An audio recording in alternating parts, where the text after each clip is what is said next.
சென்னையில அம்மா உணவகங்கள்ல பள்ளி மாணவர்களுக்கான உணவை தயாரிக்காம தனியாருக்கு தாரை வாக்க 2 ஆண்டுகளா ஏன் முயற்சி பண்ணிட்டு இருக்கீங்க அப்படின்னு பாஜக தலைவர் அண்ணாமலை கேள்வி எழுப்பியிருக்காரு. தமிழ்நாடு முழுவதும் அரசு பள்ளிகளில் பயிலும் ஏழை மாணவர்களோட கல்வியை ஊக்குவிக்கிறதுக்கும் ஊட்டச்சத்து குறைபாட்டை போக்குறதுக்கும் கற்றல் இடைநிற்றலை தவிர்க்கிறதுக்காகவும் அரசு பள்ளிகள்ல காலை சிற்றுண்டி திட்டத்தை கடந்த 2023ஆம் ஆண்டு முதல் தமிழக அரசு செயல்படுத்திட்டு வராங்க.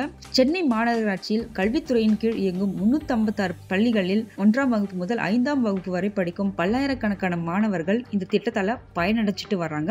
சென்னை மாநகராட்சியில் செயல்படுத்தப்பட்டு வரும் காலை சிற்றுண்டி திட்டத்தை தனியார் வசம் ஒப்படைக்க மாநகராட்சி திட்டம் போட்டிருக்கிறதாக தகவல் வெளியாகியிருக்கு. சென்னை மாநகராட்சியின் இந்த முடிவுக்கு பாமக தலைவர் அன்புமணி ராமதாஸ், அமமுக பொதுச் செயலாளர் டிடிவி தினகரன் உள்ளிட்டோர் எதிர்ப்பு தெரிவிச்சிருக்காங்க.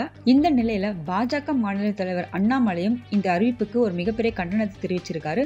இது தொடர்பாக அண்ணாமலை வெளியிட்டுள்ள அறிக்கையில சென்னையில உள்ள சுமார் 350க்கும் அதிகமான பள்ளிகள்ல சுமார் 65,000க்கும் அதிகமான மாணவர்களுக்கான காலை உணவு திட்டத்துக்கு அண்ணா உணவகங்கள்ல வேலை செய்யறவங்களுக்கு நிலையான வருமானம் கிடைக்க வழி இருந்தது.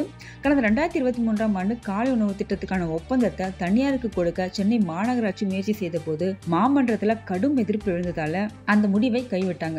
இப்ப மறுபடியும் இந்த டெண்டரை தனியாருக்கு தாரை வார்க்க ஒப்பந்த ஏற்பாடுகள் நடந்துகிட்டு இருக்கு.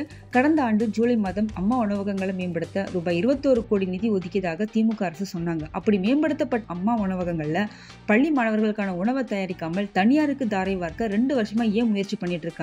இப்படி இல்லைன்னா தங்களோட லாப நோக்கத்துக்காக திட்டங்களை மடை மாற்றுவதுன்னு 4 வருஷமா டிராமா மாடல் ஆட்சி நடத்தி கொண்டிருக்கும் திமுக சென்னை மாநகராட்சியையும் பள்ளி குழந்தைகளையும் அதற்கு முயற்சிக்கிறத வன்மையா கண்டிக்கிறேன். தொடர்ந்து அம்மா உணவகங்கள்லேயே காலை உணவு திட்டத்துக்கான உணவு தயாரிக்கப்பட வேண்டும். தனியாருக்கு ஒப்பந்தம் வழங்க முயற்சிப்பதை கைவிடணும் அப்படின்னு சொல்லி சென்னை மாநகராட்சியை வலியுறுத்துறேன்னு அண்ணாமலை தன்னோட அறிக்கையில சொல்லியிருக்காரு. அவர் கேட்கறதும் நியாயம் தானே. எங்கேயோ தனியாருக்கு கொடுக்குற ஆர்டர் அம்மா உணவகத்துக்கு கொடுத்தா அங்க வேலை செய்யறவங்களுக்கும் ஒரு வருமானம் வந்த மாதிரி இருக்கும். உணவும் தரமா பள்ளி குழந்தைகளுக்கு போய் சேரும்.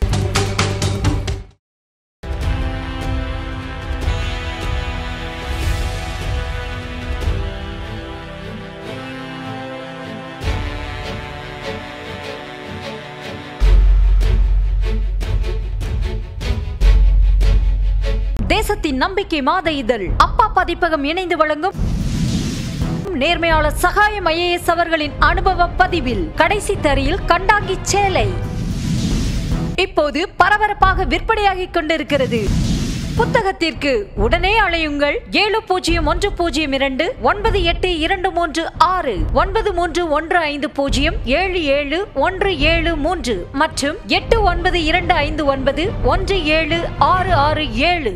கடைசி தரியில் கண்டாங்கி சேலை.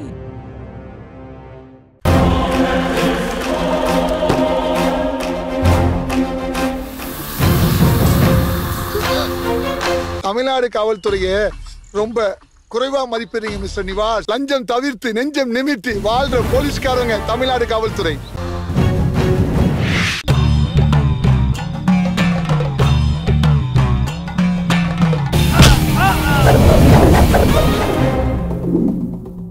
நேற்று நான் இன்று நீ திகில் கிளப்பும் அதிரடி ஆக்ஷன் திரைப்படம் OTT+இல் ஒளிபரப்பாகிக் கொண்டிருக்கிறது.